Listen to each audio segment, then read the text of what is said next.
everybody, and welcome to the audio version of the Exploration Weekly Newsletter, this time for the week of October 29th, 2021.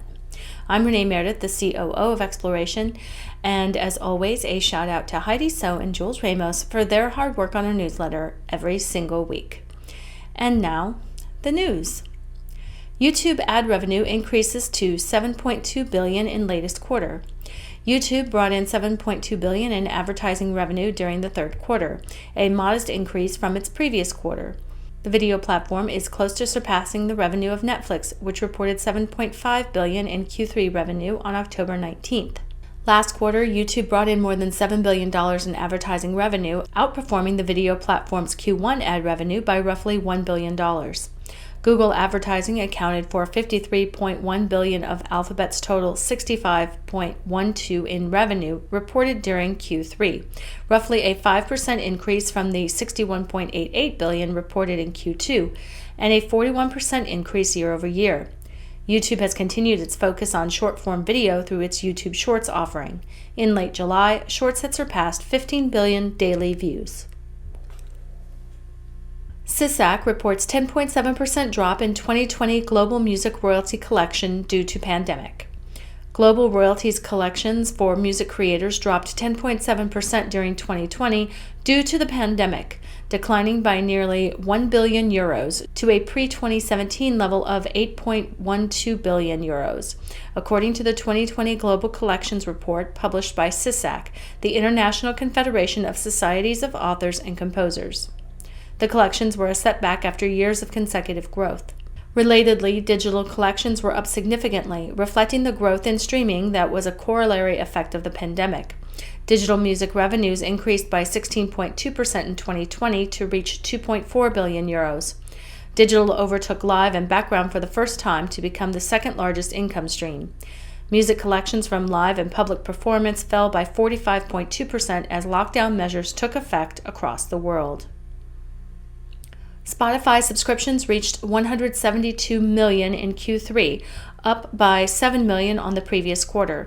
Spotify published its financial results for Q3 2021, revealing that its global premium subscriber base grew to 172 million in the quarter.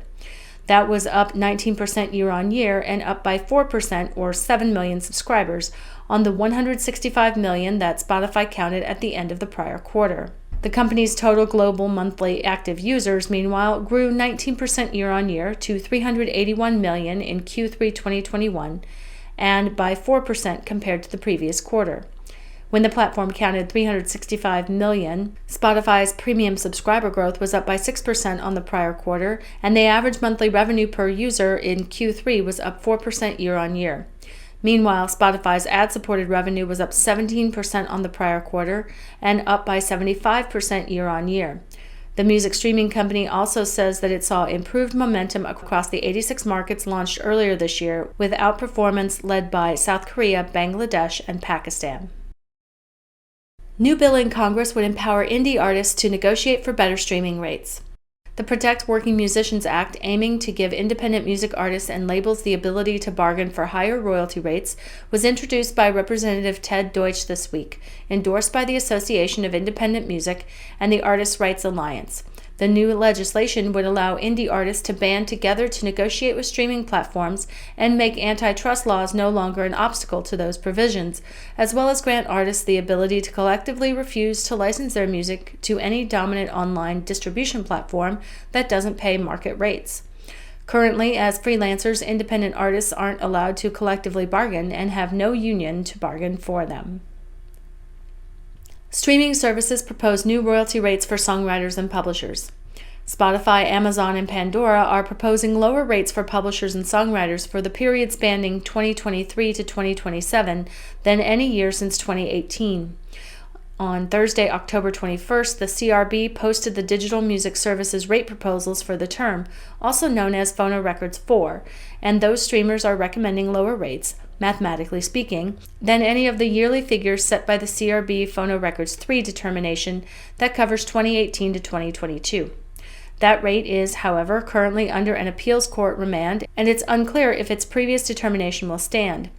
Spotify, Pandora, and Amazon are hearkening back to the Phonorecords 1 and 2 rate determinations that covered 2008 to 2012 and 2013 to 2017 respectively, and generally using those rates as guidelines in their new proposals. As for Apple Music, it is essentially proposing whatever rates the CRB judges decide in the remand process for Phonorecords 3, and basically the same rate formula from that determination, but with fewer wrinkles. Report: Amazon is making a user-generated music radio platform. According to reports by The Verge, Amazon is building a new app codenamed Project Mike that gives anyone the ability to make and distribute a live radio show complete with music, so a cross between Clubhouse and Spotify's Shows with Music podcast format, which the report claimed will be accessible through its own app, but also through Amazon Music, Twitch, Audible, and Amazon's range of Alexa-capable devices.